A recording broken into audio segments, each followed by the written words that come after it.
મંગલ કર્યો ગ્રંથકરણ સ્તુતા યાતે સમાજ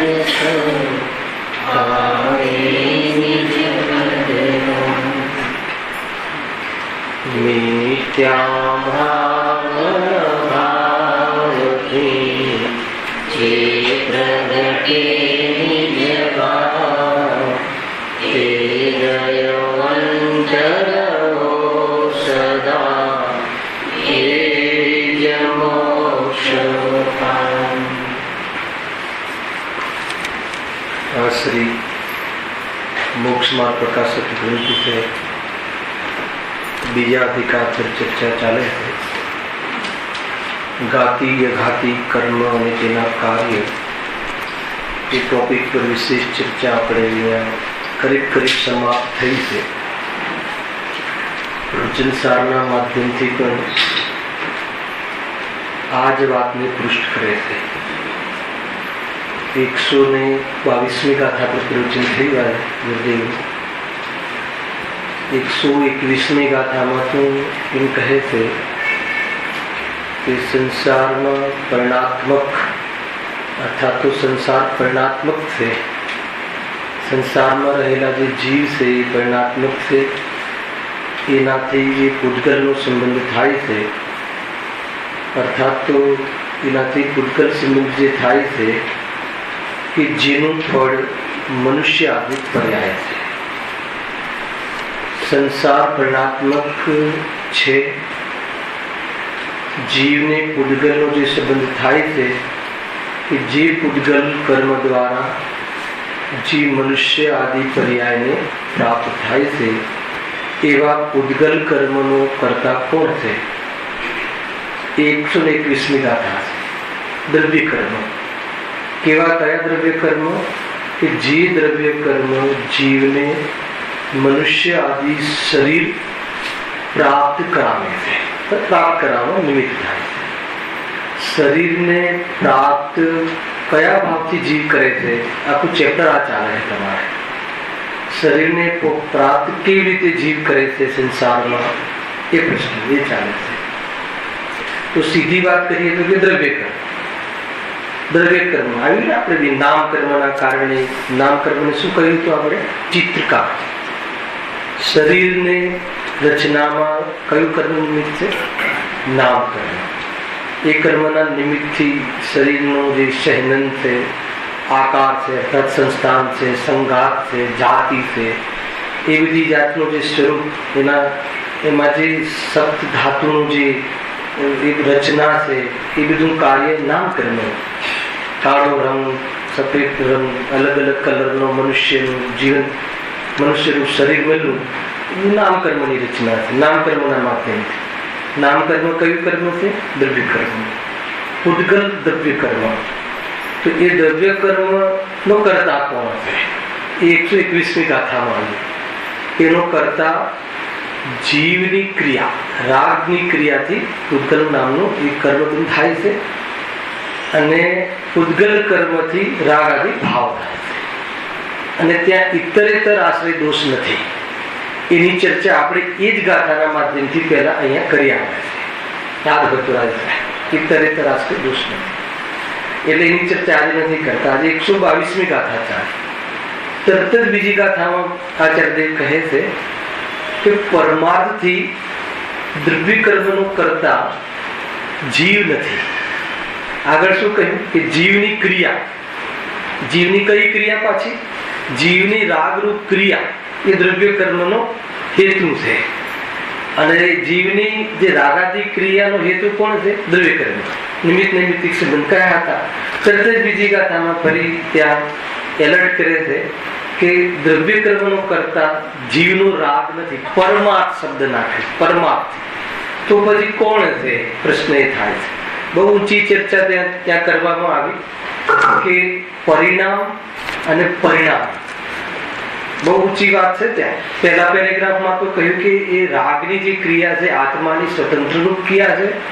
દ્રવ્ય કર્મના કારણે કોઈ આત્મા રાગની ક્રિયા કરતો હોય એમ નથી. સ્વતંત્ર પ્રમાણે જીવ રાગરૂપ ક્રિયા કરે છે. ત્યાં એમ કહીને રાગની ક્રિયાને સ્વતંત્ર કહી. તો પછી પ્રશ્ન ઉભો થાય છે, આગળની ગાથામાં તો તમે એ પૂદગલ કર્મનું કારણ જીવની ક્રિયા કહી હેતુમાં, અને અહીંયા કહો છો કે સ્વતંત્ર રીતે થાય છે, એ દ્રવ્ય કર્મના કારણે રાગની ક્રિયા થતી નથી. તો પછી દ્રવ્ય કર્મની રચના કોણે કરી? ત્યાં એમ અહીંયા પ્રશ્ન પૂછ્યો કે દ્રવ્ય કર્મનો કરતા કોણ છે? કોણે બનાવ્યો દ્રવ્ય કર્મ? તો કહે છે કે પૂદગલ દ્રવ્ય.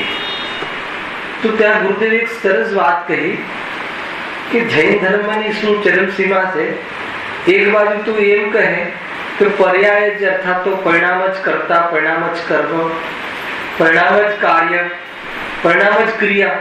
અને એક બાજુ કહો છો એટલે કે ત્યાં પૂદગલ દ્રવ્ય પણ પરિણામ એટલે એનું કાર્ય, કર્મ રૂપ જે રચના થઈ એ કાર્ય, એ પૂદગલ દ્રવ્ય પણ કરતું નથી. એક બાજુ એમ કહો છો, કહે છે ને કે પર્યાયનો કરતા કોણ? એના સટકારક સ્વતંત્ર છે.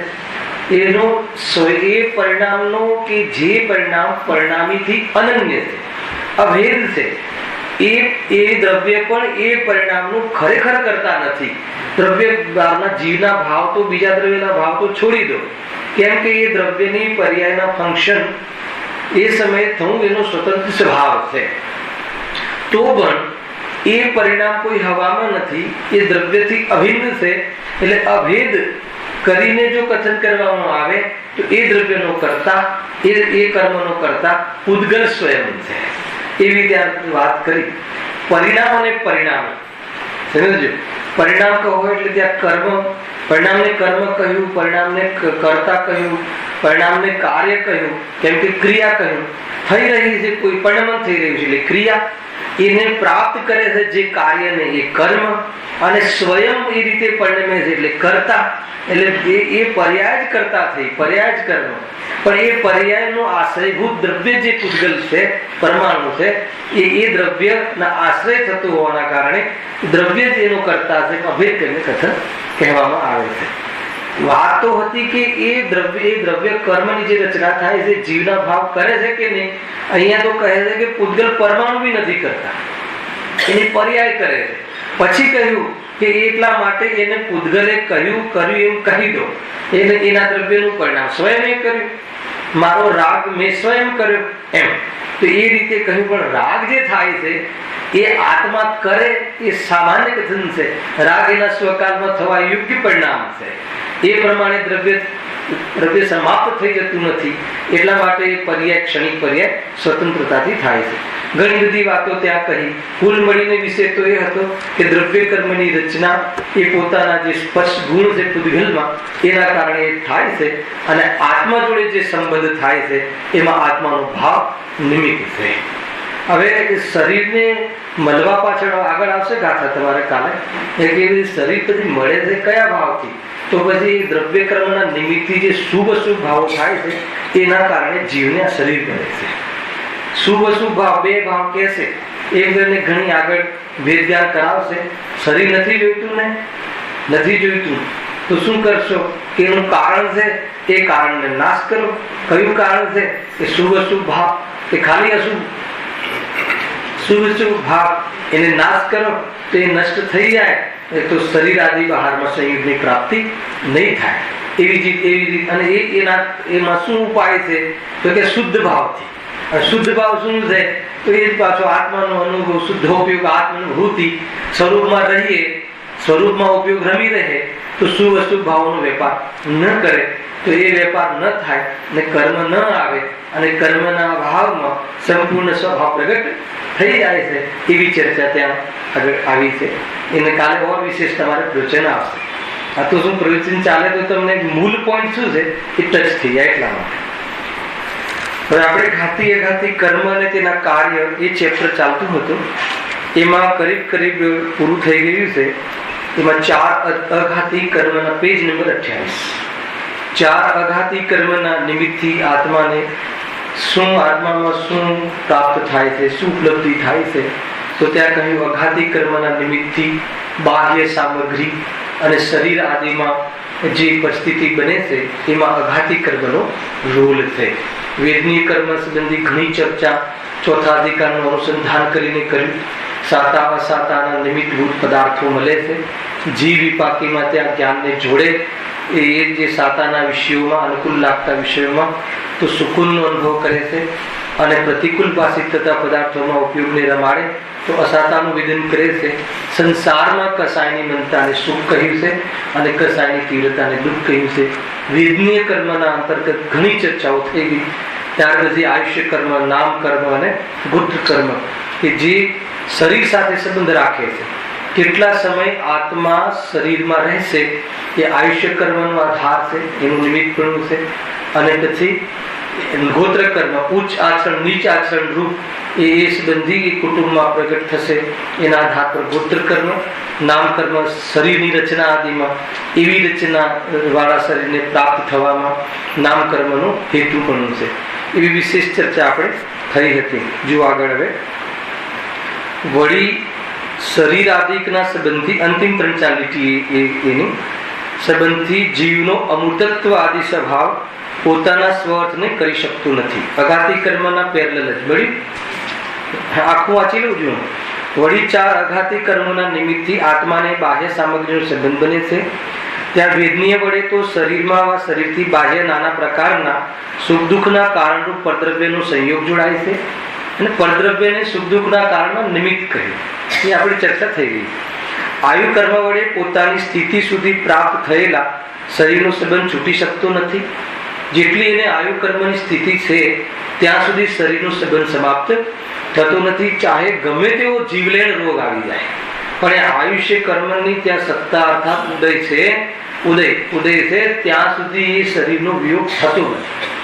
ભલે એ શરીરના કોઈ અંગ ઉપાંગમાં હાનિ આવી જાય, ટુકડા થઈ જાય તો પણ એને નરકમાં તો કેટલી વાર ટુકડા થઈ જાય છે. અને અહીંયા પણ ઘણા જીવોને એવી જાતિનો કોઈ હાથ નીકળી જાય, પગ નીકળી જાય તો પણ એનું જીવન રહે છે. શરીરમાં એવો કેન્સર જેવો રોગ આવી જાય, આપણને એમ લાગે કે હમણાં જશે. કેટલાય વર્ષ એના પહેલા એના ઘરના કેટલાય સદસ્યો આયુષ્ય પૂર્ણ થતા જતા રહે છે, પરંતુ એ નથી જતો જીવ. એટલે જ્યાં સુધી આયુષ્ય પૂર્ણ ન થાય, નિમિત્ત કથન છે, ત્યાં સુધી જીવની ત્યાં રહેવાની એવી યોગ્યતા છે. અને આયુષ્ય પૂર્ણ આ બાજુ થાય અને ત્યાં જીવનું ગમન થઈ જાય છે. ગમન થાય છે કે મરણ થાય છે? એને દુનિયામાં મરણ કહે છે, દપી ગમન થાય છે ક્ષેત્રથી ક્ષેત્રાંતર. નામ કર્મ વડે ગતિ જાતિ અને શરીર આદિ નિપજે છે, એની પણ વિશેષ ચર્ચા કરી. તથા ગોત્ર કર્મ વડે ઉચ્ચ નીચ કુળની પ્રાપ્તિ થાય છે. એ પ્રમાણે અઘાતી કર્મો વડે બાહ્ય સામગ્રી એકઠી થાય છે, જે વડે મોહના ઉદયનો સાથ મળતા જીવ સુખી દુઃખી થાય છે. ખ્યાલ આવે? સુખી દુઃખી શાના કારણે થાય છે? સામગ્રીના કારણે. સામગ્રીનું મળવું અલગ વાત અને સુખી દુઃખી થવું અલગ વાત. સામગ્રીથી દુઃખી થાય એવું પણ નથી, અને સામગ્રી ન હોય અને દુઃખી થાય એવું પણ નથી. સામગ્રી હોય ને સુખી થાય એવું પણ નથી. ખ્યાલ આવે કે નહીં? બહારમાં સાધન સંપન્ન જે બધું હોય છે તો એનાથી સુખ દુઃખનો સંબંધ નથી. મોહનો ઉદય હોય તો દુઃખી થાય, એમ અહીંયા કહે. એવી વ્યવહાર કથન છે. ખ્યાલ આવે? મોહનો ઉદય એટલે કોની વાત આવી? કર્મની વાત આવી કે ભાવની વાત આવી? કર્મની વાત. આ શીખવાડ્યું છે પહેલાથી, નહીં તો આ ચેપ્ટર જ ખ્યાલ નહીં આવે.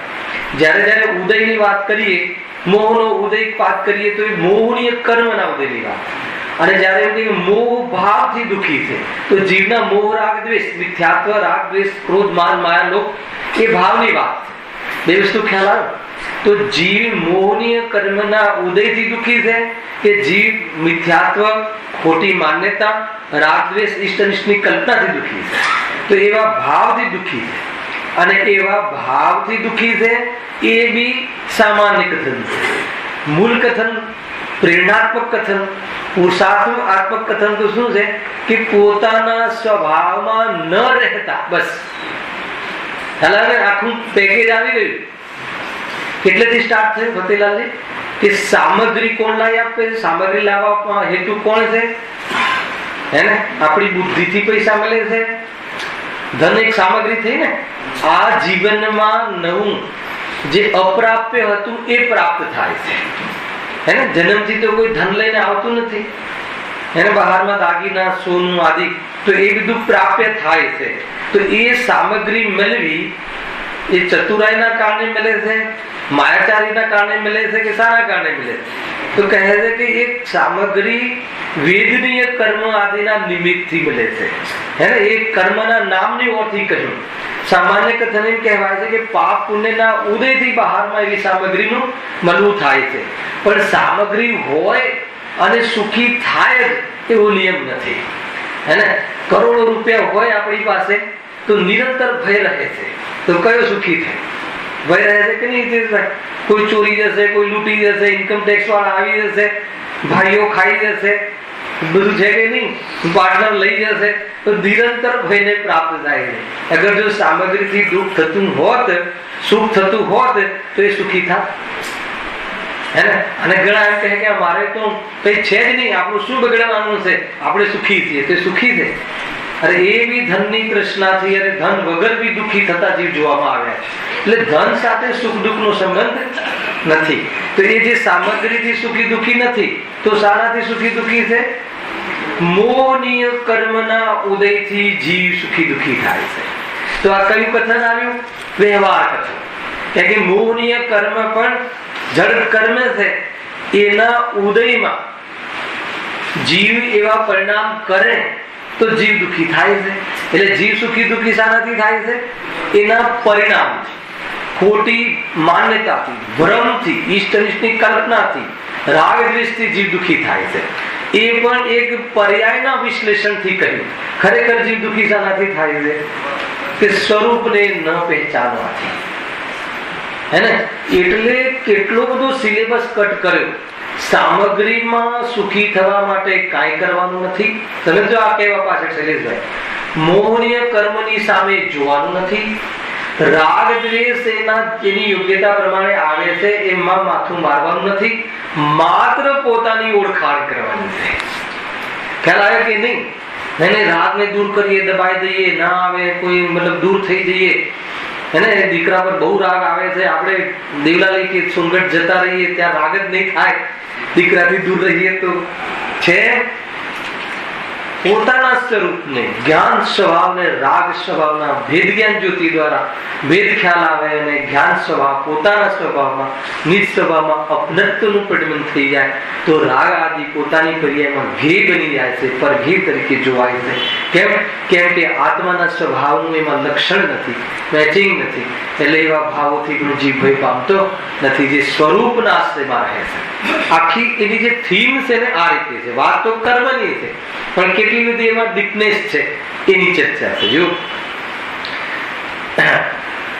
વડે એ પ્રમાણે અઘાતી કર્મો વડે બાહ્ય સામગ્રી એકઠી થાય છે. એને કોઈને સામગ્રીનો જ લાભ હોય તો આના પછી વાંચે જ નહીં. આ સારું છે, બાહ્ય સામગ્રી માટે તો કર્મ ઠીક છે, તો બતાવો હવે એવા કર્મ ક્યાં મળે એને દ્વિને સામગ્રી માટે. અરે ગમે એટલું સુંદર રૂપ હોય તો સુંદર રૂપ ઘણી વાર એને પોતાને દુઃખમાં નિમિત્ત બને છે. બને છે કે નથી? તો એ સુંદર રૂપ કહો, બહારનું શરીરની તંદુરસ્તી કહો કે નિરોગ, કોઈ એની સાથે સુખ દુઃખનો સંબંધ નથી.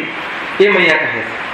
આગળ, જે વડે મોહના ઉદયનો સાથ મળતા, આ સાથ મળે મોહના ઉદયનો, જીવ સુખી દુઃખી થાય. અહીંયા તો આટલું જ કહ્યું, પણ આપણે એનું વિશ્લેષણ કર્યું. કેમ? કેમ કે જીવ રાગાદી ભાવ કરે ત્યારે કર્મનો ઉદય હોય છે. આ ગુરુદેવની સ્ટાઇલ છે. હે ને, કર્મનો ઉદય હોય અને રાગ કરવો પડે એવું કથન ન કર્યું, ઉપાદાન નહીં હોય. જ્યારે હું રાગ કરું છું ત્યારે કર્મનો ઉદય હોય. એટલે પોતાના હાથમાં બાજી છે. દુઃખી જ્યારે હું થઉં છું ત્યારે દુઃખી થાઉં છું. કેવી વાત! હું સ્વયં દુઃખી થાઉં છું ત્યારે દુઃખી થાઉં છું. એટલે દુઃખી ન થવું એ આપણા હાથમાં છે. કુલ કહેવાનો ભાવ એ છે. તો વળી શરીર આદિકના સંબંધથી અઘાતી કર્મના નિમિત્તમાં શું થયું? શરીરનો સંબંધ થયો કે ન થયો? થયો. જીવનો અમૂર્તત્વ આદિ સ્વભાવ પોતાના સ્વર્થને કરી શકતો નથી. અને એક ઓર વાત આવી કે નામ કર્મના ઉદયમાં શરીર આદિ મળે છે, તો જેનો અમૂર્તત્વ સ્વભાવ છે અમૂર્તત્વ સ્વભાવ એટલે શું કે જીવ ક્યાંય પણ ફરી શકે, શરીર રહિત જીવને કોઈ બી જગ્યાએ પ્રવેશ કરી શકે, કોઈ એને તકલીફ નથી. પણ શરીર મૂર્તિક છે, એ મૂર્તિકમાં મોહ્યો અને મૂર્તિકમાં મોહીને મૂર્તિકનો સંબંધ કર્યો અને એમાં રહેવારૂપ વિધાન સ્વયં કર્યું, તો શરીર સાથે જ્યાં સુધી રહે છે ત્યાં સુધી એનો અમૂર્તત્વ સ્વભાવ જે છે, જે શરીર રહિત સ્વભાવ જે છે, શરીર રહિત થવાનો જે સ્વભાવ છે એ ઢંકાઈ ગયો છે. અને શરીર રહિત જે છે સિદ્ધ પરમાત્માનું સ્વરૂપ છે એવું સ્વરૂપ હાલ એને પ્રગટ થતું નથી. હે ને, જેમ કે આગળ લખ્યું છે, પોતાના સ્વર્થને કરી શકતો નથી, સ્વર્થને એટલે સ્વતંત્રપણે રહી શકતો નથી. જેમ કોઈ શરીરને પકડે તો આત્મા પણ પકડ્યો જાય છે, પકડાય છે કે નહીં? શરીરને કોઈ જેલમાં નાખી દે તો આત્મા પણ જેલમાં, શરીરને કોઈ દેવગતિમાં જાય તો એ શરીર સાથે જે પણ ક્રિયાઓ થાય તે આત્માને રહેવું પડે છે. તો એટલે એનો કયો સ્વભાવ કયો છે? અમૂર્તત્વ. મૂર્તિક પણ નહીં, મૂર્તિક એટલે સ્પર્શ ગંધ વર્ણ એવી જે યુક્ત પૂતગલ શરીર છે એ આત્માનો મૂળ સ્વભાવ નથી, શરીર રહિત રહેવાનો સ્વભાવ છે. આના પર ગયા સમય ચર્ચા કરી હતી.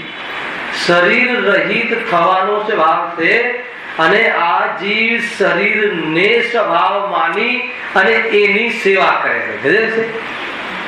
કરે છે કે નહીં? જે પણ આપણે કાર્ય કરીએ છીએ શાના માટે કરીએ?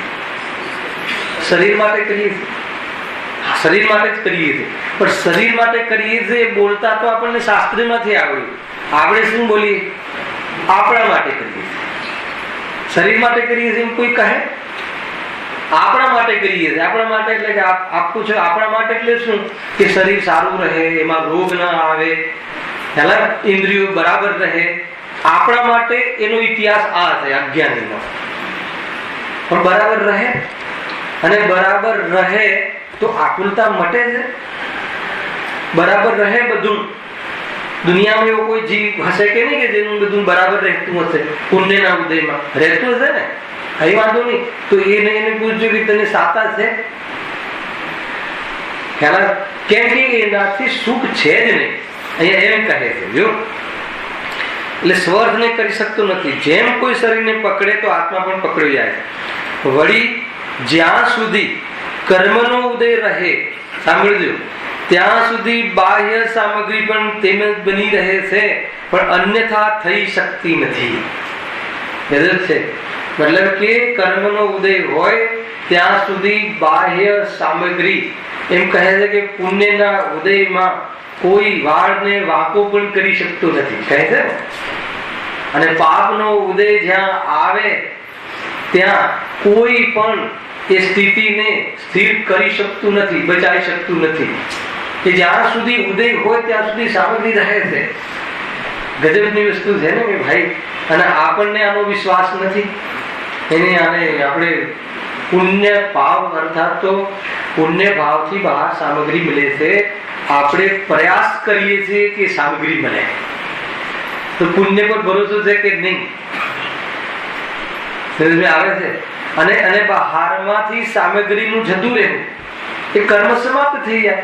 નિરંતર અહીંયા આયુ કર્મના નિષેકો ખરે છે, એ આયુ સમાપ્ત થઈ જાય એટલે આપણને શરીર રહેતું નથી. બહારમાં એવી જાતિનું સાતા વિજ્ઞ અસાતા વિજ્ઞનો ઉદય આવે તો ધન આદિ બહારમાં એ પ્રમાણે નથી પ્રાપ્ત થતા. તો એ પ્રમાણે કર્મનો રોલ છે.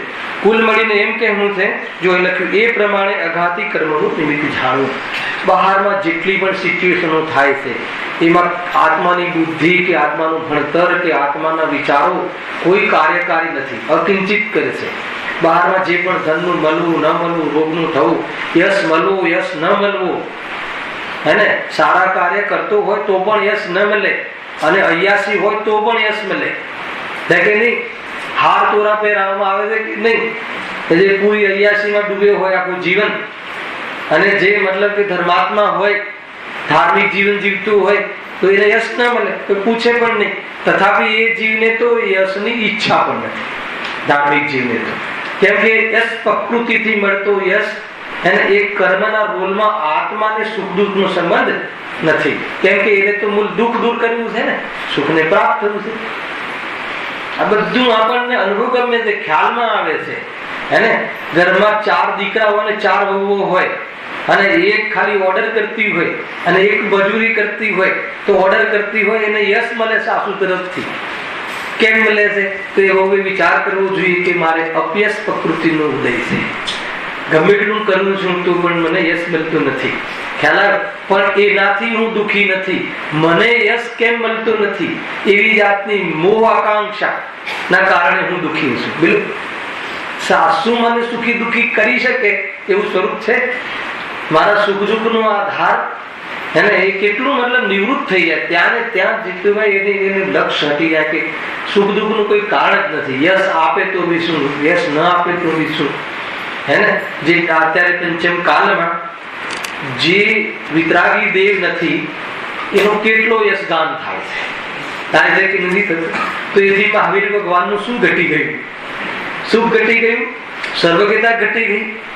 અરે જેને યશગાન કર્યું છે એને તો એને ફરક પડે છે. એને અવર્ણવાદ કર્યો સાચા દેવશાસ્ત્ર ગુરુનો, એને સંસારમાં રખડવાની તૈયાર કરી, પરંતુ આપણા સાચા દેવશાસ્ત્ર ગુરુને કોઈ ન માને, અયથાર્થ માને, તો એમના યશ ન કરે, એનો અપયશ કરે તો શું ફરક પડે છે એમને? ખ્યાલમાં અહીંયા તો ભગવાન છે જ નહીં, એમને તો યશ પ્રકૃતિનો ઉદય છે તો પ્રતિમાની વાત છે. ખ્યાલ? ભગવાનને અપયશ પ્રકૃતિનો ઉદય જ નથી હોતો. એ તો અહીંયા જે છે એનું જે પ્રતિમાના આધાર પર આપણે વાત કરીએ છીએ એવી જાતિની અહીંયા વાત છે. એ અઘાતી કર્મોની વાત થઈ. અને અઘાતી કર્મમાં શું લેવું હતું? અઘાતી કર્મના નિમિત્તથી બહારના બધા નાચ જે થાય છે એ બધામાં અઘાતી કર્મનું નિમિત્ત છે. અઘાતી કર્મ ક્યાંથી આવ્યા? હે ને? અઘાતી કર્મ કોને કહે છે? અનુજીવી ગુણોમાં ઘાતમાં નિમિત્ત ન બને. સમજો? પ્રતિજીવી ગુણોમાં તો ઘાતમાં નિમિત્ત બને છે. અનુજીવી એટલે આત્માનો જે મૂળ સ્વભાવ છે, ત્રિકાલ સ્વભાવ, સુખ દુઃખની સાથે રિલેટેડ છે, એમાં અઘાતી કર્મનો નિમિત્ત પણ નથી. અને જે સુખ દુઃખ સાથે સંબંધ નથી એવો અમૂર્તત્વ સ્વભાવ, હે ને? અશરીરી સ્વભાવ, શરીર સહિત રહેવામાં દુઃખ નથી પણ શરીર સહિત રહેવાનો સ્વભાવ પણ નથી. શું કહ્યું? શરીર સહિત રહેવામાં દુઃખ નથી, શરીર ના રહેતા જીવ પૂર્ણ સુખી થઈ જાય. શરીર ના રહેતા જીવ પૂર્ણ કે અનંત સુખી ને અનંત જ્ઞાની થઈ જાય. થાય છે કે નહીં? અર્યંત પરમાત્મા અનંત સુખી શરીર છે કે નહીં? એટલે શરીર સાથે સુખ દુઃખ નો સંબંધ નથી, પણ શરીર સાથે રહેવું એ આત્માનો સ્વભાવ પણ નથી. એ મિક્સચર વાળી મલિનતા છે. દેહ અને આત્મા ભેગા રહે એ ભેગું થઈ જવું બે વસ્તુઓનું એ પણ અશુદ્ધતા છે. એટલે એ અશુદ્ધતા પણ ટળી જાય એ સિદ્ધ અવસ્થા શરીર રહિત થઈ જાય ત્યારે પૂર્ણ દ્રવ્ય શુદ્ધિ થઈ ગઈ. દ્રવ્ય જેવું છે એવું થઈ ગયું. અને ભાવ શુદ્ધિ તો શરીરના રહેવા છતાં પણ થઈ જાય. પણ શું થતા એ સુખ પ્રાપ્ત થતું? દેહ રહેતા તો સુખ પ્રાપ્ત થાય છે, પણ દેહમાં સુખ બુદ્ધિ, દેહમાં અપનત્વ બુદ્ધિ રાખતા જીવને સુખ પ્રાપ્ત થતું નથી. ખ્યાલ ને? આટલી વાત છે. આ બધા પેકેજ છે સમજવાના. બરાબર સમજમાં આવે તો આનંદ થઈ જાય. તો ત્યાં જે સુખ દુઃખ છે, તત્વની રુચિ નથી, એમાં કોણ નિમિત્ત છે? મોહરાગ દ્વેષ થાય છે. તત્વની ખબર પડે તો પણ એ ન ખમાડે, એમાં મોહનીય કર્મનો ઉદય છે. અને જ્ઞાન ને દર્શન આદિનું હિત પણ થયું એમાં જ્ઞાનાવરણીય દર્શનાવરણીય છે. એ રીતે ઘાતી કર્મનો રોલ તો આત્માની પર્યાયમાં અનુજીવી ગુણોની વ્યક્તતા ન થવામાં, અર્થાત તો વિપરીત થવામાં, અર્થાત તો બાધા પહોંચાડવામાં જે કર્મોનું નિમિત્ત થાય છે એ ઘાતી કર્મનું નાટક છે નિમિત્ત તરીકે. અને બહારમાં જે અવસ્થાઓ બને છે ચિત્ર વિચિત્ર, હે ને? ઉલટ ભુલટ જે બને ને, ઉટપટાંગ અવસ્થાઓ બને છે, આપણે વિચાર ના કરી શકીએ એવું બને છે. હમણાં તો તંદુરસ્ત હતા અને કેવું થઈ ગયું. તો એ બધી જે અવસ્થાઓ બને છે એમાં કોણ કરતા, નિમિત્ત કરતા કોણ છે? તો કે એમાં અઘાતી કર્મનો નાશ છે. અને આ બધા કર્મ આવ્યા ક્યાંથી? પૂરી વાત સાંભળી લેજો. ઠીક છે, તો કર્મ કરે છે આ બધું, તો કે આ બધા કર્મ આવ્યા ક્યાંથી? ત્યાંથી આવ્યા કર્મ. જીવ સ્વયં ભાવ કર્યા હતા એના નિમિત્ત થઈને આ બધા કર્મ આવ્યા છે. ગજબની વાત છે. એને વાત આધ્યાત્મિક વાતના આપણે પ્રેમી છીએ અને અહીંયા કઈ વાત ચાલે છે? કર્મ બંધની. આત્મા અબદ્ધ સ્પષ્ટ, કર્મથી રહિત, રાગથી રહિત, શરીરથી રહિત, અનંત ગુણોનું ગોદામ, એને સુખથી ભરેલો કહે છે કે નહીં? અનાદિ અનંત અવિનાશી નિત્ય ઉદ્યોતમાન, વેદ જ્ઞાન જ્યોતિથી યુક્ત, ચૈતન્ય શક્તિથી નિત્ય રહેવા વાળો એવો ત્રિકારી ધ્રુવ ભગવાન આત્મા. ક્યાં એવો ભગવાન આત્માને ક્યાં તમે કર્મની વાત કરો છો? એવું થતું હશે કોઈને કદાચ? છે કે નહીં? એવો અબદ્ધ સ્પષ્ટ આત્મા. તો એવો આત્મા, એવો જ આત્મા કર્મની વચ્ચે સપડાઈ ગયો છે. ખ્યાલ આવે કે નહીં? કઈ ગાથા શૈલેષભાઈ યાદ થશે? નિશાન કઈ? નહીં, છઠ્ઠી ગાથા. છઠ્ઠી ગાથામાં સપડાઈ ગયો છે એની વાત કરું છું. છઠ્ઠી ગાથાને તમે ટીકા વાંચજો શરૂઆતથી, હે ને? કે જેની મતલબ કે જે કોઈએ ઉત્પન્ન જ નથી કર્યું, એટલે અનાદિજી છે. પહેલી લીટી હોય તો વાંચજો સમીસાર બંધ થઈ ગયા. પછી બીજી લીટી શું છે? કે એનો નાશ નથી થતો, એટલે કેવો છે? અનંત છે, અનાદિ અનંત છે. પછી ક્ષણિક નથી, એનો ચૈતન્ય સ્વભાવ ત્રિકાલ છે, એટલે કેવો છે? નિત્ય છે, નિત્ય વિદ્યુતમાન છે, સ્પષ્ટ છે, પ્રકાશમાન છે. એવો એક જ્ઞાયક ભાવ. પહેલી 3 લીટીમાં જ્ઞાયક ભાવની ચર્ચા કરી છે અને અલ્પ વિરામ છે ત્યાં. પછી બતાવું છું શું લખ્યું છે, વાંચી લેજો ઘરે જઈને સલેસા. કેવો છે જ્ઞાયક ભાવ? અનાદિ અનંત. હેતુ આપ્યા કેમ અનાદિ અનંત? ક્ષણિક નથી, કેમ કે ચૈતન્ય સ્વભાવમાં ભાવ થતો નથી. નિત્ય વિદ્યોતમાન છે, નિરંતર ચૈતન્ય શક્તિથી પ્રગટ જીવ રૂપે રહે છે. પછી સ્પષ્ટ છે અને પ્રકાશમાન. કેવલ જ્ઞાનની વાત નથી, સ્પષ્ટ છે. ક્યારે પણ એવું ના બને, ગમે એટલું જ્ઞાનહીન થઈ જાય તો પણ પદાર્થને સ્પષ્ટ ઝલકાવા રૂપ કાર્ય ચાલુ છે. અને કેવું છે? પ્રકાશમાન છે, પ્રકાશે છે. અને સ્પષ્ટ જેવું છે એવું પ્રકાશે છે. અને નિર્મલ છે. કોની વાત છે આ? જ્ઞાયક ભાવ, આપણો શુદ્ધ સ્વભાવ નિર્મલ છે. અનેક પદાર્થોને જાણે એના અંશમાં, તો પણ જ્ઞેયોની ગંધ જ્ઞાનમાં આવતી નથી. જ્ઞેય રૂપ જ્ઞાન થઈ જતું નથી. આવે છે જ્ઞેયોની ગંધ? જ્ઞેય રૂપ થઈ જાય છે. અગ્નિને જાણે તો જ્ઞાન ગરમ થઈ જાય છે. દુર્ગંધને જાણે તો જ્ઞાન એટલે આત્મા દુર્ગંધ રૂપ થઈ જાય છે. થતું નથી ને? તો એવો નિર્મલ રહે છે. તો એવો જે જ્ઞાયક ભાવ, મારે એ બતાવવું છે કે પછી શું લખ્યું છે શૈલેષભાઈ?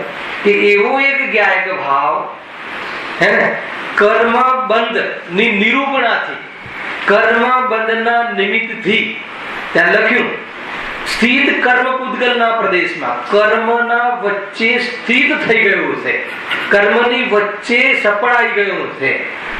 એ જ જ્ઞાયક ભાવ. એ આ બાજુથી જોઈએ તો દ્રષ્ટિનો વિષય છે, અને આ બાજુથી જોઈએ તો એવો સપડાઈ ગયેલો છે. ખ્યાલ આવે કે નહીં?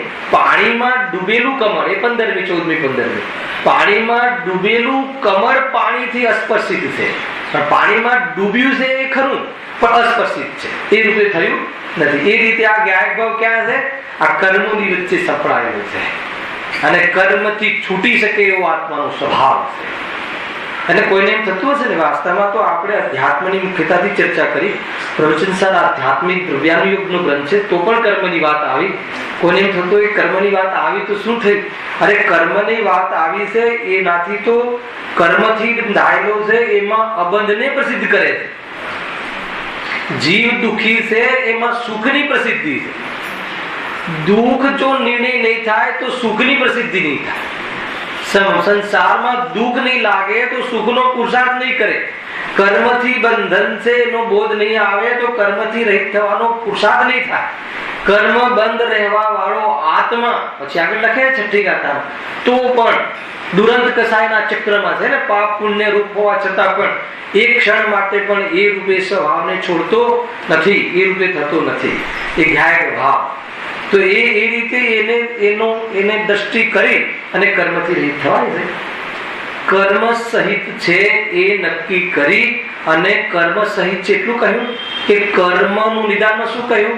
કર્મ સહિત જીવ દુઃખી છે. પૂરી લીટી આ રીતે છે. નિદાન શું કર્યું? અનાદિથી જીવ કર્મ સહિત, એને રોગનું નિદાન શું કર્યું? કર્મ સહિત દુખી છે. કેમ? કર્મ એટલે દ્રવ્ય કર્મ લીધા. દ્રવ્ય કર્મના ઉદયમાં જીવ પોતાના સ્વભાવને ભૂલી અને એમાં રમે છે, એટલે જીવ દુખી થાય છે. એટલે કર્મના અભાવ કરવા માટે કર્મના બંધનું જે કારણ છે એ મોહ રાગ દ્વેષના અભાવનો પુરુષાર્થ ત્વરાથી કરો, આજે જ કરો, કાલે નહીં.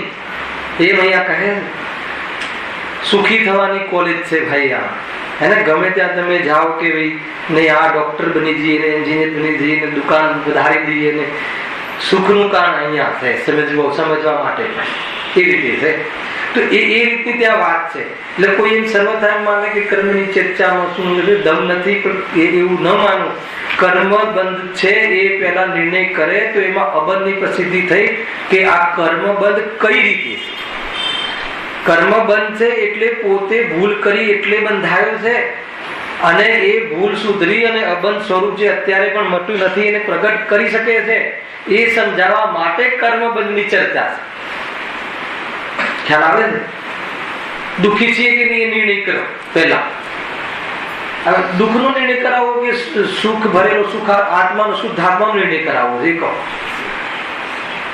ખ્યાલ આવે? અરે દુઃખનો પરિચય હશે, આ બાજુથી વાત છે. દુઃખનો પરિચય હશે તો સુખનો પુરુષાર્થ કરશે, સુખ શું છે સમજવા માટે તૈયાર થશે. પણ દુઃખનો પરિચય અમે તો દુઃખી નથી, અમને દુઃખ તો આત્માનો સ્વભાવ જ નથી, દુઃખ તો છે જ નહીં. સારું દુઃખ નથી તો હવે શું કરશો? હવે શું કરશો? What next? કોઈને એમ થાય કે ભાઈ આપણે તો સુખના સાગર છીએ. છે એ તો બહુ મુદ્દાની વાત છે, પણ ક્યાંથી સુખનો સાગર છે, કેવી અપેક્ષા છે સમજવું બહુ જરૂરી છે. એટલે દુઃખ અત્યારે પર્યાયમાં રહ્યું છે. એ દુઃખનું જે કારણ એ છે કે એ કર્મના ઉદયમાં જીવ સ્વભાવને ભૂલીને જોડાય. અહીંયા સુધી ચર્ચા આપણે પૂરી થઈ. હવે જો જબરજસ્ત વાત આવે છે, સમજવા જેવી છે. નિર્બળ જડ કર્મો દ્વારા જીવના સ્વભાવનો ઘાત તથા બાહ્ય સામગ્રીનું મળવું આ સિદ્ધ કર્યું ને. હવે પ્રશ્ન ઉત્પન્ન થાય છે. આ ટોપિક નવો ચાલુ થાય છે, બહુ મજાનો ટોપિક છે. કર્મ તો જળ છે, જરાય બળવાન નથી. છે બળવાન નથી, તો એ વડે જીવના સ્વભાવનો ઘાત થવો બાહ્ય સામગ્રીનું મળવું કેમ સંભવે? ખ્યાલ આવે છે? કર્મ તો જળ છે, જળ એટલે એનામાં એવી ખબર પડતી નથી કે હું આ જીવને, જીવના જ્ઞાનને રોકી દઉં, આ જીવને એના સ્વરૂપની રચના કરવામાં બાધા ઉત્પન્ન કરું, કે આ જીવને કરોડ રૂપિયા આપું કે આની પાસેથી કરોડ રૂપિયા લઈ લઉં, એવી તો એને ખબર જ નથી પડતી. કેમ? કેમ કે એનામાં જાણવાની શક્તિ જ નથી. ખ્યાલ આવે કે નહીં? ગજબની વસ્તુ છે. હજુ તો ત્યાં સુધી જીવો ઉભા છે કે કર્મ સહિત જીવને માનવા તૈયાર થતા નથી કે એવો કોઈ બંધ હોય જ નહીં. એવું એ રીતે છે. કેમ? કેમ કે એ લોકો એમ કહે છે કે અમને આ ઈટ છે એ તો પરમાણુઓનો સ્કંદ બનીને બંધાયેલું દેખાય છે, સિમેન્ટનો ઘોડો બનાવે બંધાયેલું દેખાય છે, ઘટ પટ એ બધામાં તો બંધ ખ્યાલમાં આવે છે. કદાચિત મોહને વશ થઈને હું પુત્રથી બંધાયેલો છું એ પણ ખ્યાલમાં આવે છે, પણ કર્મને આત્મા બંધાયેલા છે એ અમને ખબર પડતી નથી. કેમ કે અમારા જ્ઞાનનો વિષય બનતો અમને દેખાતું જ નથી. એટલે આટલી બધી સિદ્ધિ કરી કે અનાદિથી કર્મની બંધની કેવી રીતે છે. અને જીવ જ્યારે સંસારમાં હારી જાય ને, થાકી જાય ને, પછી કર્મને માને છે. એવી જાતની સિચ્યુએશન થઈ જાય, કોઈ સહાય ના મળે, બધું હોવા છતાં પણ કોઈને ભાવ ન આવે, અને કોઈને ભાવ આવે તો એ કાર્ય થતું ન દેખાય, ત્યારે કહે કે નહીં મારા કર્મો ખોટા છે. થાકીને કહે છે કે નહીં, તો એ બહારમાં જે રિઝલ્ટ છે ને એ રિઝલ્ટના આધાર પર કર્મની સિદ્ધિ કરી. આપણે આ બધું કરી આવ્યા છે આગળ, છે કે નહીં? તો અહીંયા કહે છે કે ઠીક છે, તમે બધી વાત કરી કે અઘાતી કર્મ બધી સામગ્રી માલ મસાલા પૂરા પાડે છે અને બધી તૈયારી કરી આપે છે, પણ એ કર્મને તો કઈ ખબર તો પડતી જ નથી. બુદ્ધિપૂર્વક તો કરી જ ના શકે, કેમ કે એનામાં બુદ્ધિ જ નથી. બુદ્ધિ એટલે જ્ઞાન, ખ્યાલમાં, અને બળવાન પણ નથી, એવું એનામાં સાવટ પણ નથી. આપણને મતલબ કે બહારના જહાજો ને ગાડીઓ ને બધું લાવીને આપી દે, ઉચકીને લાવીને આપણા ઘરે મૂકી દે. તો ખ્યાલ બહુ સાદી ભાષામાં બતાવું છું. શું કહે છે કે કર્મ તો જળ છે, જરાય બળવાન નથી. તો એ વડે જીવના સ્વભાવનો ઘાત થવો યા બાહ્ય સામગ્રીનું મળવું કેમ સંભવે? જીવના સ્વભાવના ઘાતમાં કયા કર્મને ઉભા કર્યા? ઘાતી, હે ને? અને સામગ્રી મળવામાં અઘાતી. તો ઘાતી અઘાતી કર્મનું તમે નૈમિતિક કાર્ય કહ્યું. હજુ આને નૈમિતિક શબ્દનો ખ્યાલ નથી ને, એટલે તમે એનું કાર્ય કહ્યું કે ઘાતી કર્મ જ્ઞાનને રોકે છે, થવા નથી દેતા. તો એને તો ખબર જ નથી પડતી, એનામાં સ્વયંમાં જ્ઞાન નથી, તો મારા જ્ઞાનને કે મારા સુખ સ્વભાવને કેવી રીતે રોકે? એક પછી અઘાતી કર્મ, એને એ તો એનામાં તો કોઈ તાકાત જ નથી. તો પછી એ મને કોઈ સામગ્રી લાવી આપે દુનિયામાંથી, કોઈની તિજોરીના પૈસા આપણને લાવી આપે, એને એવું તો એનામાં તાકાત પણ નથી, બળવાન પણ નથી. તો પછી એ કર્મો, જળ કર્મો કેવી રીતે મને અહીંયા લાભ કરી શકે આત્માને? એ અહીંયા પ્રશ્ન ઉત્પન્ન થયો. અને શાસ્ત્રમાં પણ બહુ આવી જાતની ભાષા આવે છે, હે ને? શું કહે છે? કર્મ બલવાન. અને એક ભાષા એવી પણ આવે છે, ભૂલ મેરી અધિકારી કર્મ વિચારે કોણ. બે લેંગ્વેજ, બંને શાસ્ત્રના કથન અને બંનેનું યથાર્થ છે કે નહીં? કર્મ તો જ્ઞાનીઓને પણ છોડતા નથી, આકરા કર્મો તો જીવને છોડતા નથી. કર્મ છે એનો ઉદય છે, અને ઉદય અનુસાર ફળ પણ છે, ફળ આગળ આપ્યા વગર જતા નથી. બધા સ્થૂલ કથન છે. એક એક ચીજની સિદ્ધિ કરીશું આપણે અહીંયાથી. બધું જ મેલ નીકાળી દઈશું કે કોઈ કેમને કર્મના કારણે આ નથી થતું, ભાવ જ નથી આવતું. બધી જ વસ્તુ આપણે સિદ્ધ કરીશું આ પેરેગ્રાફમાં. ખ્યાલમાં આવે છે કે નહીં? અને કહીએ પણ છે, અને કેટલા પ્રથમાયોગમાં કેટલા ઉદાહરણ પણ આવે છે કર્મના વર્તી કથન. પાર્શનાથ આપણા તીર્થંકર પરમાત્મા એ મુનિ અવસ્થામાં એ મતલબ શું કહેવાય, ઉપસર્ગને ટાળી શકતા નથી. આદિનાથ મુનિરાજ ભોજન મળે એવી જાતિનું પુણ્ય કર્મ જોલીમાં હતું નહીં. 6 મહિના અવર જવર કરી પરંતુ ભોજનને પ્રાપ્ત ન થયા, તો એમને પણ કર્મ છોડ્યા નથી. એટલે કર્મ બલવાન છે. અહીંયા કહે છે કે કર્મ બલવાન નથી, એવી સિદ્ધિ કરવાની. જીવ બલવાન છે. સમજમાં આવે છે?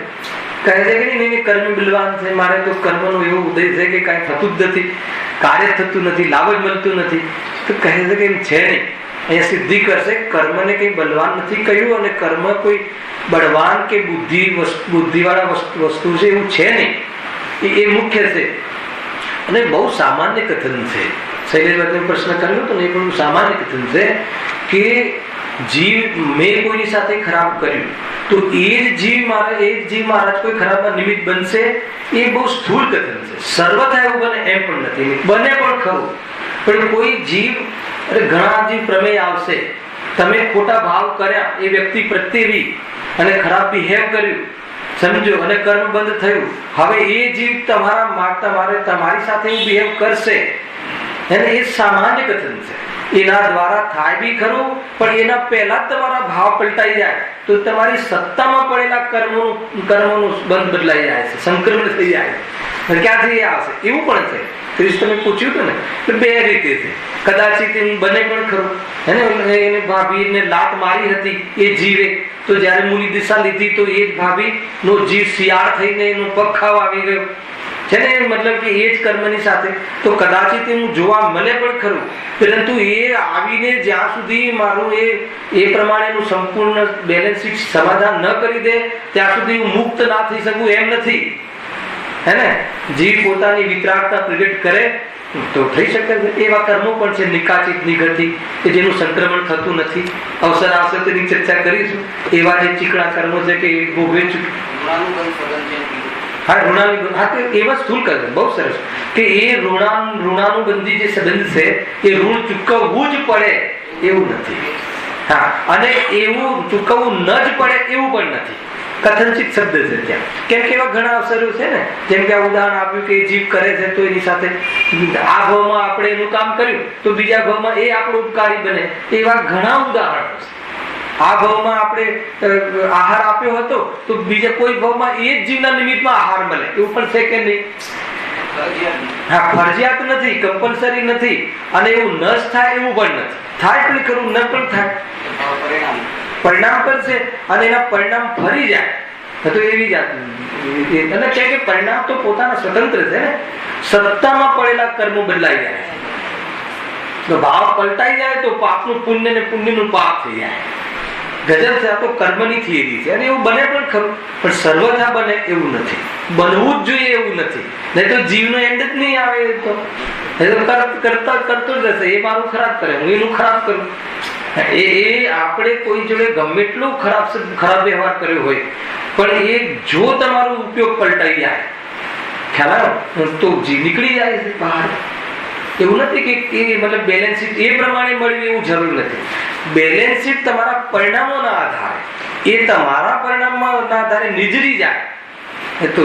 અને એવા ઘણા જુદો તમારે સાંભળવાના પ્રમેય આવશે કે જે બંધ થાય અને એ જ રીતે ઉદયમાં આવે એવું પણ જરૂર નથી. ઉદયના મુખથી જ કરે એ જ રીતે એવું પણ જરૂરી નથી. બંધાયું હોય પાપ ને પુણ્યના મુખથી ખરે, બધું આવશે આગળ, આપણે એનો વિસ્તાર કરીશું. ઘણી ચર્ચાઓ છે એમાં જીવના પરિણામો સાથે કર્મનો શું રોલ છે અને કર્મ વખતે જીવ શું કરે છે, બંનેની ભિન્નતા કેવી છે, સ્વતંત્ર છે. પેલા એ અહીંયાથી નક્કી કરીશું કે એવું સ્વરૂપ જ નથી કે કર્મ બલવાન છે. પ્રશ્ન તો આવ્યો કે અહીંયા કર્મ સામગ્રી લાવી આપે, કર્મ મારા સ્વભાવનો ઘાત કરે, તો પછી બલવાન થઈ ગયા કે ન થઈ ગયા, હે ને? એ પ્રશ્ન છે. જો કર્મ પોતે કરતા થઈ એટલી વિધિથી અહીંયા જવાબ આપે છે ને, એ રીતે કર્મ જળ છે એ ન જ કરી શકે એમ નહીં, બધું જો બરાબર જવાબ આપે. જો કર્મ પોતે કરતા થઈ ઉદ્યમથી જીવના સ્વભાવનો ઘાત કરે, હે ને? એટલે શું કહ્યું? પોતે કરતા થઈ ઉદ્યમથી. ઉદ્યમથી એટલે બુદ્ધિપૂર્વક. ઉદ્યમમાં બુદ્ધિપૂર્વક લેવું છે. એટલે પોતે સ્વયં ઉદ્યમ કરે કે નહીં, હવે હું આના જ્ઞાનને અત્યારે રોકી દઈશ, એવો ઉદ્યમ કરે, કઈ પ્લાન કરે. કોણ? કર્મ. એવો કોઈ પ્લાનિંગ કરે કે નહીં, આને તો મારે કેવલ જ્ઞાન પ્રાપ્ત થવા દેવું જ નથી, એવો પ્લાન કરે. એમ કરીને જીવના સ્વભાવનો ઘાત કરે, અર્થાત તો બાહ્ય સામગ્રી મેળવી આપે, એને બહુ દુઃખી છે, આને અત્યારે પૈસાની બહુ જરૂર છે, ક્યાંથી મારે એને લઈ આપવાનો પ્રયાસ કરવો જોઈએ, કોઈનાથી છીનવી લાવીને પણ લઈ આવવા જોઈએ, એવો કોઈ કર્મ, અઘાતી કર્મ પ્લાન કરે. ખ્યાલ એમ કહે છે પંડિતજી અહીંયા, મેળવી આપે. ત્યારે તો એવું કરવા માટે તો કર્મમાં ચૈતન્ય પણ જોઈએ તથા બળવાન પણ જોઈએ. લાવી આપે તો નહીં ચૈતન્ય પણ પ્લાન તો કરે. જી પ્લાન કરી શકે કે ના કરી શકે, પ્લાન તો કરે. આપણે આપણા છોકરાને સુખી કરવું હોય તો આપણે પ્લાન કરીએ છીએ કે નથી કરતા? કે નહીં આને આ એન્જિનિયરિંગમાં નાખીએ, આને આ જોબ કરી આપીએ, આને આવો ધંધો કરી આપીએ, એ બધું એવી જાતે થાય એને શીખવાડીએ, એને બુદ્ધિનો એનો ડેવલપમેન્ટ થાય, ઉપદેશ આપીએ. તો કાં તો એવું ચૈતન્ય પણ જોઈએ કર્મને, આપણને માર્ગ દેખાડે. કર્મ આપણને બચાવવું હોય કર્મને તો આપણને એને માર્ગ દેખાડવો પડે, અર્થાત તો મદદ કરવી હોય તો એને સામગ્રી લઈ આવવી પડે. અને એના માટે શું જોઈએ? એક ચૈતન્ય પણ જોઈએ અને એક બળવાન પણ જોઈએ. લોકની ભાષામાં કહે છે એવું કરો, જેમ આપણે દુનિયામાં હું છું ને એ બળવાન પણ, કોઈ તકલીફ આવે ઘરમાં, કોઈ તકલીફ, હું છું ને એનો અર્થ શું? કે હું છું, ડર નહીં, ભયને પ્રાપ્ત નહીં થા, મારામાં એવી સામર્થ ને તાકાત છે કે તારા બધા જ તકલીફોને હું દૂર કરી દઈશ. તો એવું બળવાન પણ જોઈએ લૌકિક દ્રષ્ટિએ પણ. યદ્યપિ કોઈ કરી શકતું નથી, પણ લૌકિકમાં આપણે ઉપયોગ કરીએ છીએ. પછી બીજું, કઈ વાંધો નહીં, તને સાચા માર્ગ માટે હું ગાઈડ કરીશ, આખી જિંદગી હું તને ગાઈડલાઈન આપીશ. તો એના માટે શું જોઈએ? જ્ઞાન જોઈએ, એટલે ચૈતન્ય પણ જોઈએ. એટલે કોઈ જીવને સપોર્ટ કરવો હોય, અર્થાત સ્વભાવનો ઘાત ન કરવો હોય, તો એના માટે ચૈતન્ય પણ જોઈએ અને સામગ્રી લાવવા માટે બળવાન પણ જોઈએ. એટલો ખ્યાલ આવ્યો? બહુ સરળ વાત છે. પણ એમ તો નથી એટલે શું? પણ કર્મમાં ચૈતન્ય પણ છે અને કર્મમાં બળવાન પણ છે. એટલે એ કોઈ આપણને બહારમાં લાભ લાવી આપે એ વાત છે નહીં. આટલો ખ્યાલ આવે? એટલે કર્મની રાહ કોઈ જોતા નહીં, એની કર્મથી થશે એમ. જો જ્યારે તે કર્મનો ઉદયકાળ હોય ત્યારે આત્મા પોતે જ સ્વભાવરૂપ પરિણમન કરતો નથી. શું કહ્યું? વિભાવરૂપ પરિણમન કરે છે. તથા જે અન્ય દ્રવ્યો છે તે જ પ્રમાણે સંબંધરૂપ થઈ પરિણમે છે. બે વસ્તુની વાત કરી ને, જ્યારે કર્મનો ઉદયકાળ હોય એટલે બંનેનો કાળ સમાન છે. એ નિમિત્તિક પણ સિદ્ધ કરશે પંડિતજી અહીંયા. જ્યારે તે કર્મનો ઉદયકાળ હોય ત્યારે આત્મા પોતે જ સ્વભાવનું પરિણમન કરતો નથી. જ્ઞાનાવરણી કર્મનો ઉદય હોય ત્યારે આત્મા સ્વયં જ્ઞાનના હીનપણા રૂપ અનુભવ કરે છે, જ્ઞાનના ઉઘાડ રૂપ પરિણમન કરતો નથી. મોહનીય કર્મનો ઉદય હોય ત્યારે સુખરૂપ અનુભવ કરતો નથી, સ્વયં જ દુઃખરૂપ અનુભવ કરે છે. એમાં કર્મ કઈ કરતો નથી. કર્મ ઉદય હોય ત્યારે જીવ બેસી રહે છે કે નહીં, હવે કર્મ આવે ને પછી મારું કઈક કરે. અને એક જો એમાં બીજો બી એક લોજિક છે, શાસ્ત્રમાં છે. કર્મ એ મારું કઈ કામ કરવું હોય તો પેલા કર્મને આવવું જોઈએ આપણા ઘરે, પછી કઈ થાય. બરાબર છે? તો એમ તો બનતું નથી. બરાબર છે? તો અને તો અર્થાત તો પેલા હું ભાવ કરું અને પછી કર્મને બીજા સમયમાં આવવું જોઈએ, એમ પણ બનતું નથી. તો જ્યારે ભાવ કરું છું ત્યારે કર્મ એના કાળમાં આવે છે. બે એક કાળે આવે છે તો કેવી રીતે કાળ કાર્ય થાય? પેલા પૂંજી 1 કરોડ આપણી પાસે જમા હોય પછી ખર્ચીએ, પણ જ્યારે કાર્ય થવાનું હોય છે ને આ બાજુ વસ્તુ મળે છે તો બંનેનો એક સમય છે. તો એક સમય છે એટલે કાળ કાર્ય ઘટતું નથી. કાળ પ્રત્યાશક્તિ છે એટલે આરોપ આવે છે. તો એ પણ એક લોજિક બતાવ્યું છે. અહીંયા શું કહે છે? જેમ જ્યારે તે કર્મનો ઉદયકાળ હોય ત્યારે આત્મા પોતે જ સ્વભાવનું પરિણમન કરતો નથી, વિભાવનું પરિણમન કરે છે. ક્રોધ કર્મનો ઉદય હોય ત્યારે હું સ્વયં ક્રોધ રૂપે સ્વયં પરિણમું છું, ક્રોધ કર્મ કઈ કરતું નથી. તથા જે અન્ય દ્રવ્યો છે તે જ પ્રમાણે સંબંધ થઈ રૂપ પરિણમે છે. અન્ય દ્રવ્યોની વાત કહી, કોઈ સહાયક લાગે બહારમાં એ પ્રમાણે સ્વયં પરિણમે છે. એમને ભાવ આવ્યો આપણને મદદ કરવાનો, પણ બહારમાં તો એવો નિયમ છે, એવો નિયમ નથી કે એને ભાવ આવે ને આપણું કાર્ય થાય છે. ઘણી વખત આપણે કોઈને સપોર્ટ કરવાનો ભાવ કરીએ, સહારો આપવાનો, મતલબ કે એને લાભ થાય, ભાવ કરીએ ને પ્રવૃત્તિ પણ કરીએ, પરંતુ એને નુકસાન થઈ જાય. તમે સમજ થાય છે કે નહીં? હવે કોઈ જીવને એમ થાય કે ભાઈ મતલબ આપણી સાથે આવતો હોય અને એ બોરીવલીના ટ્રેનમાં બેસવા જાય કે મારે ગોરેગાંવ જવું છે, આપણે કઈ નહીં તમે હું ગાડીથી જઈ રહ્યો છું, શું કામ ધક્કા ખાવ છો? કે નહીં મારે અર્જન્ટ પહોંચવું છે. નહીં આપણે લિંક રૂટથી પહોંચી જશું. અને આપણે તો એને સપોર્ટ કરવાની ગણતરીથી કરી કે જલ્દી પહોંચી જાય. હવે બેસાડ્યો એને અને બધી ગાડી બગડી ગઈ. શું થયું? તો આપણી ઈચ્છા પ્રમાણે એને લાભ થોડી થાય છે, પરંતુ કર્મનો ઉદય હોય તો એ પ્રમાણે વસ્તુ ન પરિણમે સ્વતંત્ર રીતે, એવો વસ્તુનો સ્વભાવ છે. અને તમે સમજો, બહારના જીવો સાથે તો સામગ્રી સાથે તો સંબંધ નથી, પણ કર્મ સાથે એવો સંબંધ છે કે આ બાજુ જ્ઞાનાવરણે કર્મનો ઉદય હોય આવરણ વાળો, અને આ બાજુ એ સંબંધી બોધ ન થવાનું અશુદ્ધ ઉપાદાન પ્રગટ હોય, તો એવો સહેજ નિમિત્તિક સંબંધ છે. જુઓ લખ્યું છે આગળ, તથા તે અન્ય દ્રવ્યો છે તે પ્રમાણે સંબંધરૂપ થઈ પરિણમે છે. જેમ કોઈ પુરુષના માથા ઉપર મોહનધૂળ પડી છે તેથી તે પુરુષ પાગલ બની ગયો. ગજર છે આ મોહનધૂળ, ખ્યાલ છે હે ને? જે બધું હતું પેલા કે મંત્રેલી ધૂળ હોય, હજુ બી કહે છે ને મારા પર કોઈ ધૂળ નાખી અને હું પછી એની પાછળ ચાલતો હોય. તો એ મોહન ધૂળમાં તો કોઈ બુદ્ધિ છે ને, અને છે આવું બધું નથી એમની સમજતા હે ને? એવું મંત્રના આધાર ઉપર મોહન ધૂળ એવી જાતિની માટી, અર્થાત તો એવી જાતિની, અને એના નિમિત્તપણે ઓલો જીવ પાગલ એ એના પ્રત્યે વશ થઈ જાય એવી યોગ્યતા વાળા જીવો હોય, એમ મોહન ધૂળે કાંઈ નથી કર્યું, એને એ રૂપે પરિણમવાનો સ્વભાવ છે. એકવાર અમે જયારે સ્ટડી કરતા હતા જયેશભાઈ, સ્કૂલમાં સાયન્સમાં પડતા હતા, ત્યારે અમે લોકોએ કોઈ ફંડ એકઠું કરવા માટે સ્કૂલના અમે પ્રોગ્રામ રાખેલો. ડોક્ટર ભીમાણીને બોલાવેલો ગામમાં, હિપ્નોટિઝમનો જે ખ્યાલ, એમાં અમને 12-13 સ્ટુડન્ટને એને સ્ટેજ પર બોલાવે શૈલેષભાઈ ગામડામાં. એ ડોક્ટર ભીમાણી અમદાવાદનો, તમે ઓળખતા. તો એને એ પ્રક્રિયા ચાલુ કરી. તો એમાંથી અમે 4 સ્ટુડન્ટ જે હતા એમાં એને હિપ્નોટાઇઝ જ ન થઈ, અને બાકીના જે 8 સ્ટુડન્ટ હતા એ હિપ્નોટાઇઝ રૂપ પરિણમી ગયા. તો કેમ ન થયું? ખ્યાલ આવ્યો ને? કર્મની ઓરથી કહીએ તો એવો કર્મનો ઉદય નહોતો, અને યોગ્યતાની ઓરથી કહીએ તો એવી યોગ્યતા હતી નહીં કે આપણે પરિણમી રહીએ.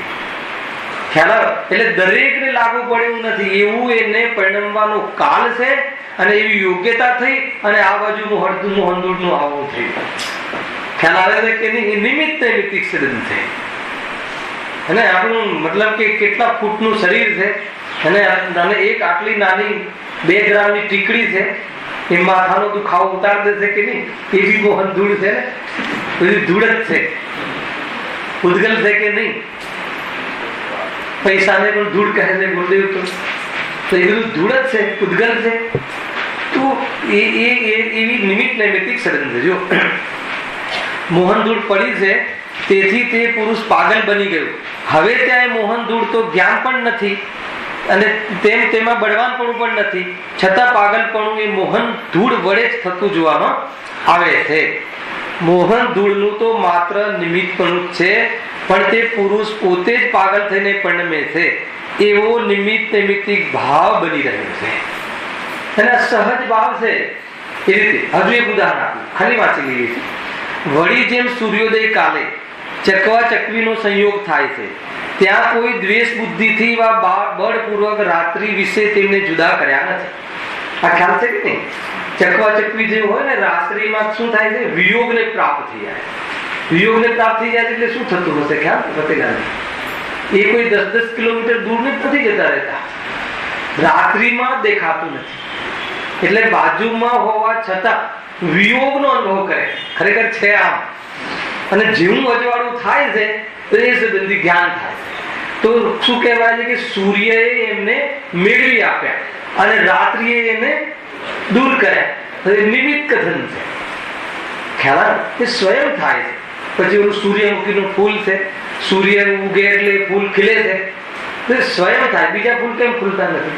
એ ફૂલ કેમ ખીલે છે? એનામાં યોગ્યતા છે, અને એ કાળે જ થાય છે. બંનેનો કાળ સમાન છે, એટલે આરોપ આવે છે. ધીરે ધીરે તમને એ બાજુ લઈ જઈ રહ્યો છું. કાલે બહુ ઊંચો વિષય આવશે કે કર્મ બલવાન નથી.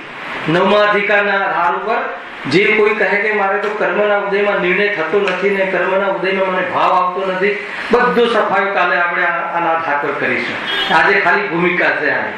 જો કોઈ દ્વેષ બુદ્ધિથી વા બળપૂર્વક રાત્રિ વિશે તેમને જુદા કર્યા નથી, તેમ કોઈએ કરુણા બુદ્ધિપૂર્વક દિવસ વિશે લાવીને મેળવ્યા નથી, પણ સૂર્યોદયનું નિમિત્ત પામીને પોતે જ મળે છે, તથા સૂર્યાસ્તનું નિમિત્ત પામીને પોતે જ છૂટા પડે છે.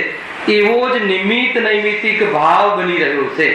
જો અહીંયા કર્મથી થતું નથી એમ પણ ન કહ્યું, અને કર્મથી થાય છે એમ પણ ન કહ્યું. કેટલી વિચક્ષણ બુદ્ધિ છે પંડિતજીને! નાના કર્મ તો જળ છે, કાંઈ કરતા નથી એમ પણ ન કહ્યું, અને કર્મથી થાય છે એમ પણ ન કહ્યું. એવો નિમિત્ત નૈમિત્તિક સંબંધ છે. દુનિયામાં આવો નિમિત્ત નૈમિત્તિક સંબંધ સહજ જોવા મળે છે. અને અનેકાંતનું ફાઉન્ડેશન બહુ મજબૂત હોવું જોઈએ. અને નહીં તો આ વાત ખ્યાલમાં નહીં આવે. કોઈ કહે કે કર્મ છે જ નહીં, શરીર છે જ નહીં, તો સાક્ષાત પોતે જ પોતાના કથન ખંડિત કરે. શરીર દેખાય છે શું છે? અને કોઈ કહે કે શરીર રૂપે હું થઈ ગયો છું, તો પણ એ ખંડિત થાય છે એની માન્યતા. કેમ કે શરીર તો ચાલી જાય છે. એટલે જે અપેક્ષાએ નિમિત્ત નૈમિત્તિક સંબંધ બહારમાં જે બધું દેખાય છે, વ્યવહાર, લોક વ્યવહારમાં અને આગમનો વ્યવહાર, કર્મ બાંધ્યા છે તે પ્રમાણે ઉદયમાં બધી જ અવસ્થાઓ થાય છે. બધી અવસ્થાઓ થવા છતાં સ્વભાવ એ રીતે થતો નથી. બે નહીં છે કે નહીં? અનેકાંત. કોઈ કહે કે નહીં કર્મ શું, કર્મની વાત શું, કર્મ તો આ કહી દીધું છે ગુરુદેવ આત્મામાં છે જ નહીં. ખ્યાલ આવ્યો કે નહીં? તો કર્મનો આ બધો ખેલ તો દેખાય છે, તો એ ખંડિત થઈ જશે. એ વ્યવહાર ખોટો પડશે, આગમ ખોટું પડશે, તો કે એમ પણ નથી. પરંતુ એ વ્યવહાર છે, પણ એ સ્વભાવગત નથી. એ સ્વભાવ સાથે સંબંધ રાખતો નથી. એ વખતે પણ સ્વભાવ મોજૂદ છે, અને આ બધું પણ છે. સ્વભાવને ન જોતા તો બે અવસ્થાઓ કેવી રીતે છે? પર્યાય અપેક્ષા એ વસ્તુનું સ્વરૂપ શું છે, અને દ્રવ્ય અપેક્ષા એ વસ્તુનું સ્વરૂપ શું છે, એનું સમીચીન જો જ્ઞાન નહીં હોય યથાર્થ, તો એકાંત કરી લેશે અને કાં તો કર્મથી દુઃખી છું એમ કહીને કર્મની રાહ જોશે, કાં તો હું દુઃખી છું જ નહીં એમ કરીને સ્વચ્છંદ થઈ અને દુઃખી થશે. સરવાળે એકાંતથી જીવ દુઃખી થાય છે. અને અનેકાંત દ્વારા, અનેકાંત પારમેશ્વરી વિદ્યા દ્વારા એનો વિરોધ જે છે, બે વિરોધી પક્ષ લાગે છે, એમાં વિરોધને નાશ કરી અને સમ્યક એકાંતને પ્રાપ્ત કરે છે. એની ચર્ચા કાલે થોડી કરીશું. પછી 9મા અધિકારના આધાર ઉપર કર્મ બલવાન છે એનો નિષેધ કરે છે જબરજસ્ત, એનું આપણે અનુસંધાન કાલે સંધિ કરીશું. સહજાનંદી અવિનાશી સ્વરૂપ સહજાનંદી શુદ્ધ સ્વરૂપી અવિનાશી આત્મ સ્વરૂપ સહજાનંદી શુદ્ધ સ્વરૂપી અવિનાશી આત્મ સ્વરૂપ. મંગળ આદિ વિશ્વમાન ભગવાનનો જય. સદેવાદી